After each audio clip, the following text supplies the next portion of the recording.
dövrlərdə paytaxt başda olmaqla ölkədə avtomobillərin sayı artmaqdadır. Xüsusilə də Çin istehsalı olan avtomobillərin sayı xeyli artıb.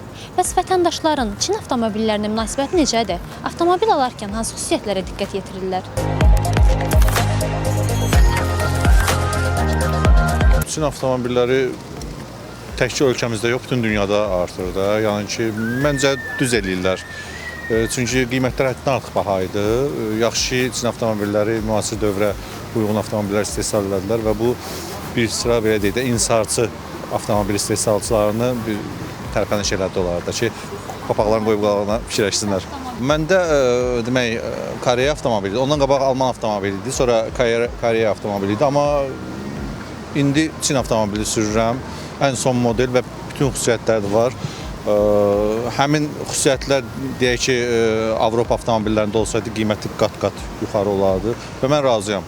Mən köhnə bir Alman markası sürürəm. İli 92-ci ildir və çox razıyam. Bu yaxınlarda taksi kimi bir Çin avtomobilinə əyləşdim. Mənim maşınım ondan 90 dəfə rahatdır. Valla münasibətim yaxşıdır da, görünür ki, dözümlü maşındır. Alıb istifadə etmək olar. Detalların möhkəmliyinə, bir də komfortuna, gözəlliyinə, bir də dözümlülüyünə. Ki, belə şeylərə nəzərə alanda adam hiss edirsən ki, bu möhkəm maşındır. Bunu almağa dəyər.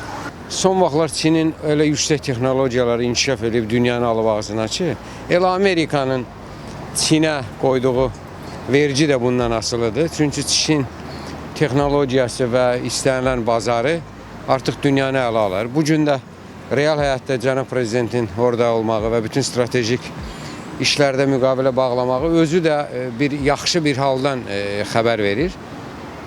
Mən şəxsən razıyam. Oğlumda da Çin avtomobilidir.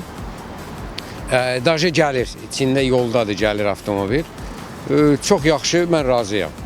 Çində hər texnikada demək olar ki, fərqli cəhət var. Maşınlarında da var, digər sahələrdə də var, lap dərmanların özündə də var.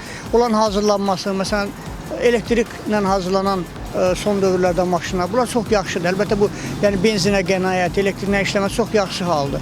Komfort var, amma maşının özü olaraq, yəni dözümlülük olaraq normal. Mövzu ilə bağlı nəqliyyat eksperti Eldəniz Cəfərov saytımıza açıqlamasında bildirib ki, avtomobillərin harda istehsal olunması vacib deyil.